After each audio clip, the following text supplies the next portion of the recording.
Halo Pionos, kembali lagi di channel saya. Channel akan memberikan seputar informasi cryptocurrency ataupun Pi Network ya. Oke, di sini saya ingin sedikit berbagi terkait kabar besar mengenai Pi Network. Kabar apakah yang akan saya informasikan kali ini? Sebelum saya melanjutkan, seperti biasa jangan lupa tekan tombol like dan subscribe-nya. Dan jangan lupa juga aktifkan notifikasi loncengnya agar setiap saya mengupload video terbaru ke depannya, tentunya Anda yang akan lebih awal menerima notifikasinya ya. Oke, kita akan langsung saja di sini.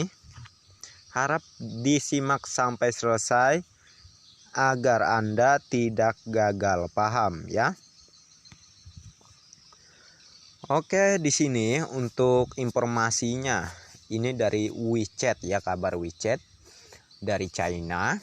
Yang mana di sini informasinya target jaringan utama pada akhir tahun 2022 tidak berubah gitu ya.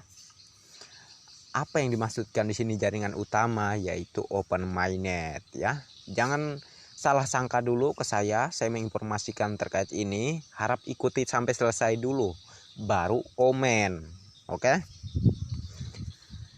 Dan di sini, jika KYC tidak lulus, tidak akan mempengaruhi waktu pembukaan jaringan utama gitu ya. Yang dimaksudkan, kalau misal pun ada yang belum lulus KYC atau belum menerima undangan KYC, tidak mempengaruhi untuk jaringan utama ataupun untuk open mainnet di tanggal yang sudah ditentukan ini gitu ya. Dan kita lanjut lagi di sini, tanggal 25 Desember berlakunya hukum di seluruh dunia ya. Tentu ini juga berkaitan erat dengan yang dikabarkan mengenai open mainnet di tanggal 25 ini gitu ya. 25 Desember.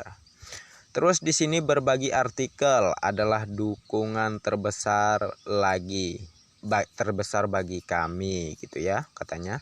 Orang terkaya Tionghoa Zhao Chengfeng memberikan $1 juta Amerika Serikat nilai tak terbantahkan mungkin ya. Jadi untuk apa orang terkaya Tionghoa Zhao Chengfeng ini memberikan $1 juta Amerika Serikat? Kemungkinan untuk di fase mainnet tertutup ini agar membentuk nilai Picoin ini gitu ya. Dia menyumbangkan ke marketplace gitu ya, yang selama ini sudah dikembangkan oleh China, seperti contohnya 314.159 UMOL itu ya. Disitu kan khusus untuk barter dengan nilai GCP ya, nggak bisa menggunakan nilai lain, fokus dengan nilai tersebut gitu ya. Jadi apakah gimana Bang terkait informasi-informasi seperti ini? Pasti Anda akan bertanya seperti itu. Apakah 100% bisa dipercaya? Saya nggak menganjurkan ya untuk Anda terlalu berkeyakinan tinggi terhadap open mainnet yang secara beritanya akan segera terjadi. Namun yang lebih jelasnya dari core team, kalau misalnya ekosistem dibangun sudah sedemikian sempurna gitu ya, dan mungkin hanya menyisakan beberapa saja yang belum terselesaikan, misalnya mengenai KYC, itu akan terjadilah open mainnet gitu ya. Kurang lebih kayak gitu yang diberitakan oleh pihak core team. Namun secara gaya saya bicaranya gitu ya. Jadi bersabar aja menurut saya. Untuk sahabat Pioneers semua selalu berpikir positif lah. Nggak usah beranggapan kalau harus 100% di 25 Desember ini open mainnet. Jangan dulu. Akan lebih baik kita itu fokus sama yang kita kerjakan gitu ya. Kita pikirkan lagi yang lainnya yang belum menerima undangan KYC, yang belum lulus KYC. Ayolah kita bangun bersama saat ini untuk berpartisipasi menjadi validator. Mungkin masih banyak teman-teman yang lain gitu ya yang KYC-nya masih terpending. Mari kita sama-sama bekerja sama untuk memvalidasi data mereka agar cepat lulus KYC gitu ya. Dan juga Jangan lupa ya, kalau misal ke depan memang terjadinya open mainnet, ya alhamdulillah sekali. Dan bagi saya, saran saya, kalau misalnya Anda saat open mainnet memiliki keuangan yang banyak ya, intinya jangan lupa bersedekah, bantu kepada sesama yang membutuhkan. Karena di dalam rezeki Anda tersebut pun enggak semuanya milik Anda. Tentu ada beberapa yang milik haknya anak yatim piatu ataupun fakir miskin lainnya gitu ya. Jangan sungkan untuk membantu mereka. Karena kalau kita suka berbagi ya, itu bukan malah mengurangi kekayaan atau aset kita, malah secara tidak sadar itu menambah kekayaan kita ke depannya. Sudah menambah kekayaan di dunia maupun juga menambah kekayaan di akhirat ya. Jadi dunia dan akhirat itu yang lebih baik. Jadi semangat aja untuk sekarang ini, untuk saat ini sahabat pioners ya, selalu berpikir positif dan selalu berdoa yang baik-baik aja untuk kedepannya ya. Gak usah banyak protes atau segala macamnya, kita kan ikut proyek orang lain, bukan kita yang bikin proyek gitu ya. Jadi dari situ pun saya yakin Anda paham lah gitu ya. Dan saya sedikit di sini juga ada sedikit sketsa ya. Google yang memiliki perusahaan ini dari Universitas Stanford ya, Stanford University.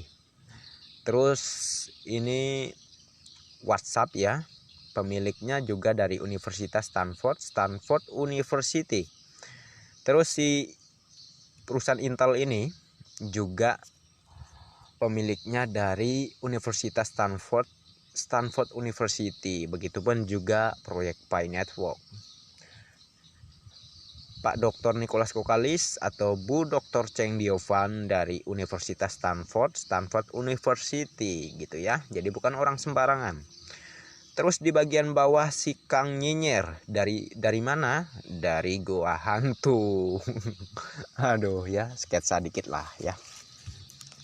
Jadi kalian paham lah dari sini pun, nggak usah saya jelaskan panjang lebar gitu ya. Saran saya, jaga Paycoin Anda baik-baik dari si tukang nyinyir yang selama ini banyak menjelma jadi tukang serok ya. Itu aja sih. Akan lebih baik tunggu open mainnet. Oke.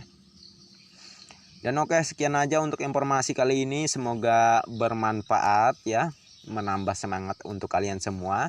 Dan jangan ragu, jangan sungkan untuk share sebanyak-banyaknya video ini ke teman-teman Anda agar banyak yang teredukasi dengan baik dan terjauhkan dari rayuan-rayuan si tukang-tukang serok ya, karena mereka sudah pinter dan paham. Karena sudah saya terangkan ya sebegitu detail lah ya di sini. Insya Allah akan banyak para pioners yang sadar akan sangat-sangat bernilainya Paycoin miliknya gitu ya.